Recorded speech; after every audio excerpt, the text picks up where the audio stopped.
Esse é o símbolo que eles usam, que é usado por muitas religiões hoje. A Igreja Rema usa esse símbolo, por exemplo. Os guerreiros eternos, esse é o símbolo que eles usam. Ali beijam o anel do patriarca.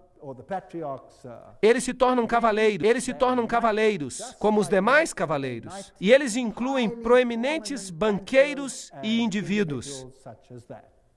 Dentro da igreja você tem, é claro, a estátua de Júpiter, como Pedro. Notem que o pé está bem beijado. Eu não queria beijar esse pé. Por isso eu só fiquei em pé ali. É uma igreja importante porque o Papa Paulo VI e o Papa João Paulo II visitaram esta igreja, que é, claro, altamente simbólico. Ali estão as placas de o Patriarca Latino.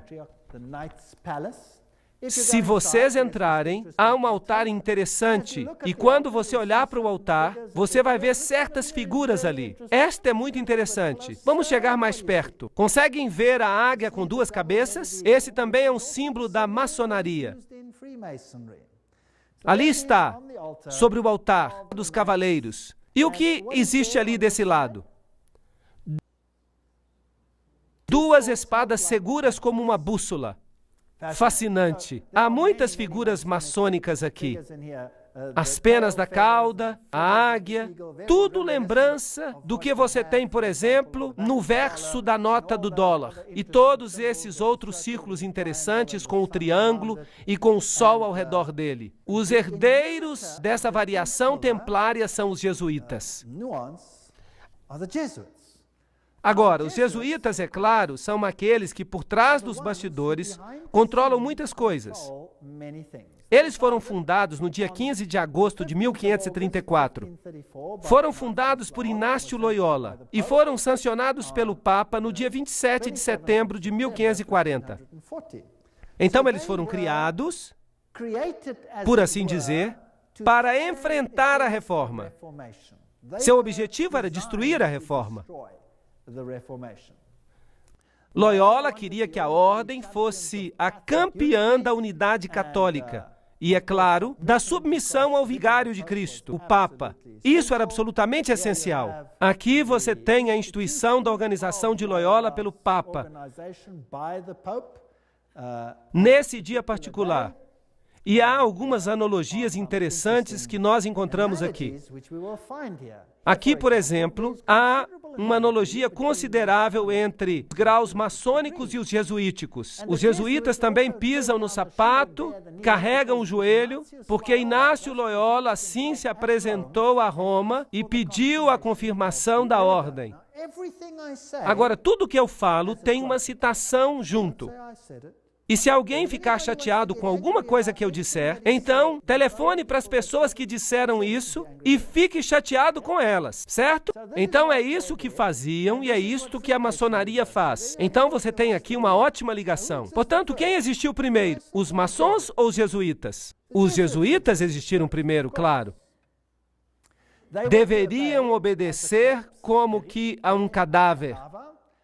As constituições repetem 500 vezes que se deve ver a Cristo na pessoa do general.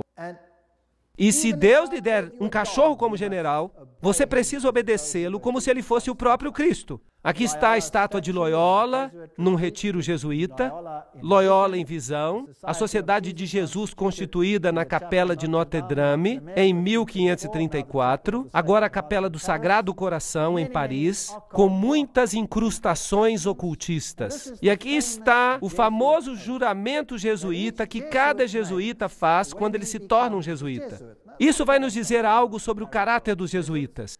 Ele diz, eu, e aqui você coloca o nome, na presença de Deus e de todos os santos, juro que Sua Santidade o Papa é o vice-regente de Cristo e é o verdadeiro e único líder da Igreja Católica. etc. Também diz aqui que este poder lhe foi dado pelo Salvador, Jesus Cristo, que dá ao Papa o poder de depor reis hereges, príncipes, estados, comunidades e governos. Tudo é ilegal sem a sua sagrada confirmação. Então ele pode destruí-los tranquilamente. Portanto, um jesuíta jura que se um governo não se sujeita a Roma, ele pode ser o quê? Destruído. Eu também declaro que eu ajudarei, assistirei e aconselharei a todos os agentes de sua santidade, no lugar onde eu estiver, e farei o máximo para acabar com os protestantes hereges e com as doutrinas liberais. As doutrinas liberais são doutrinas pelas quais você decide em que você quer crer. Você se atribui a liberdade de tomar a sua própria decisão, em vez de permitir que o Papa faça isso por você. E isso será destruído, e todos os poderes pretensiosos. E não importa onde você me envie no mundo, eu obedecerei. E eu prometo que eu não terei minha própria opinião. Eu obedecerei como um cadáver. E eu farei guerra, secreta ou abertamente, contra todos os hereges, protestantes e liberais, como me for ordenado, para destruir e exterminá-los à face da terra. Eu não pouparei nem idade, nem sexo, nem condição. Eu enforcarei, matarei, ferverei, tirarei a pele, estrangularei e enterrarei vivo estes terríveis hereges. Arrancar-lhes-ei os estômagos e os ventres de suas mulheres. Esmagarei as cabeças de seus filhos contra a parede, para aniquilar para sempre essa raça desprezível.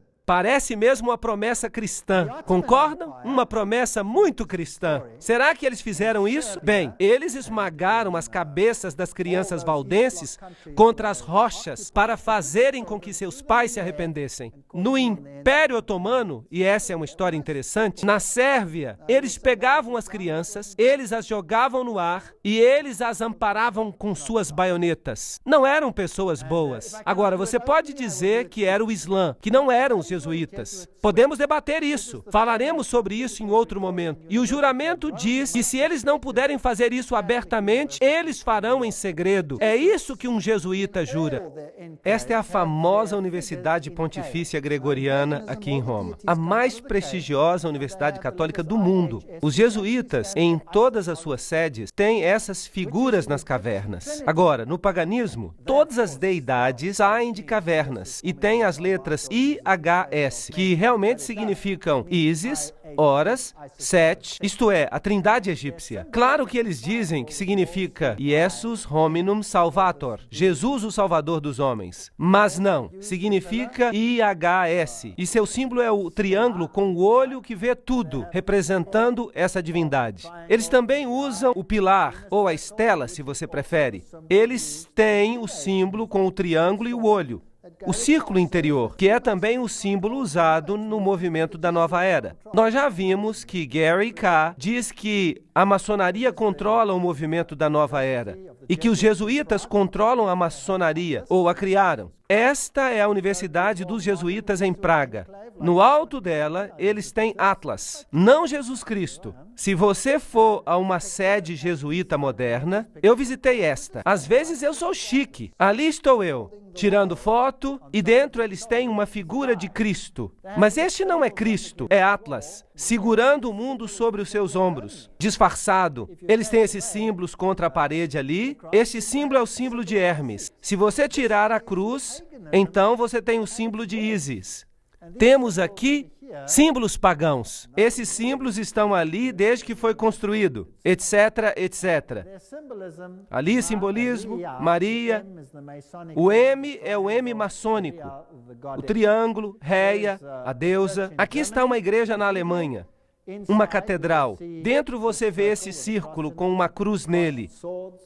As espadas cruzadas. Tudo usado pela maçonaria.